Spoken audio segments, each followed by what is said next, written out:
winter can't keep them away. The beach offers the people here a brief respite. But no one can outrun the reality of life in Gaza. The territory is one of the most impoverished places on Earth, and it's only getting worse. In 2012, the United Nations predicted Gaza would be unlivable by 2020. Was the UN right? Ahmed al-Hissi is a refugee in al-Shati camp in Gaza City. She lives with 6 members of her family in just one room.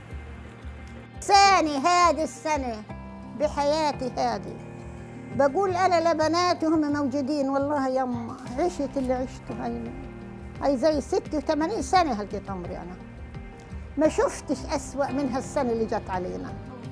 Most of Gaza's 2 million people are refugees who rely on food aid, but Ahmed says she doesn't receive anything. بش حدا بيجيب لي أي حاجة ولا مساعدة ولا واحد بدق داري وبيجي رمضان وبروح السنة وبتيجي السنة بصير أتكلم بحالي بقول له أنا مش أنا بعيد عنك حيوان بفهمش أنا الحيوان بجيبوه كل وجه بوجهك بطعموه لكن أنا ما حد بدور علي يما لو ما كنتش أنا معاي فلوس اللي تصرف على نفسي بسألش على حدا لكن لما يكون ما فيش معاك وين بدك تروح أنا ست كبيرة أقعد على الباب أمد إيدي عيب علي. Life for Palestinians in Gaza has become unbearable, growing steadily worse since Israel and Egypt blockaded the territory in 2007. Israel says the siege is necessary for security reasons, but the UN calls it collective punishment.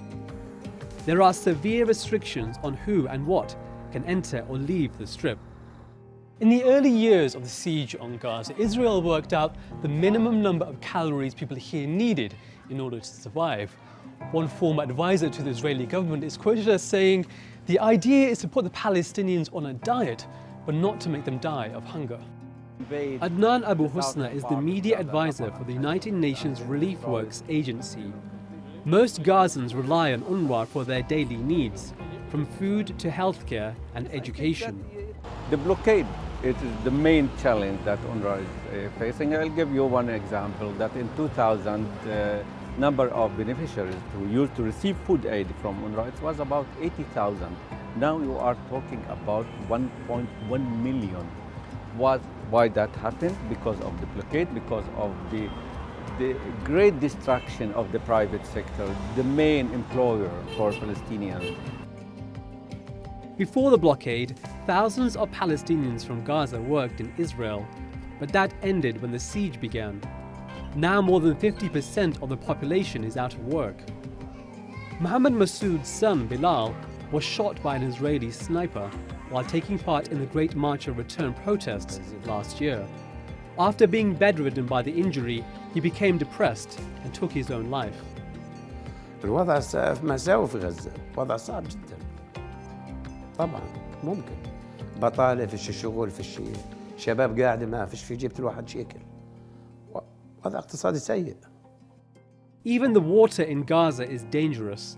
97% of it here is not safe for human consumption. Families are forced to buy expensive bottled water or rely on aid agencies.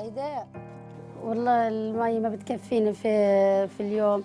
أنا المي هذه بتجيني في أسبوع تقريبا مرة واحدة اللي هو يوم الأربعاء وباخذ حصة أقل من القليل من المي لا بتكفيني أغسل أولادي ولا أحمم أولادي ولا حتى أشرب من المي لأن المي عندي يعني معدومة تماما ولما ما لاقيش المية الحلوة اللي أشرب منها أو أشرب أولادي منها بضطر إني أشربهم مية مالحة سببت لهم الأمراض وهذه المية منها جراثيم ومنها كمان فيها بتسبب مرض الحصوة.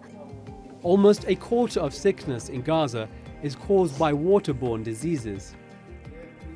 Dr. Ahmed Al-Hillas is a groundwater expert and says this is an environmental disaster. We produce now in the Gaza Strip more than 2,200 tons of solid waste every day. So you can imagine how many or how much or how much amount of this toxic material which by way or another can reach your groundwater aquifer and contaminate your soil. The UN says the prediction they made about Gaza in 2012 became a reality years ago. Palestinians here can only wonder if they can begin to live again. Haider Abbasi, The Newsmakers, Gaza.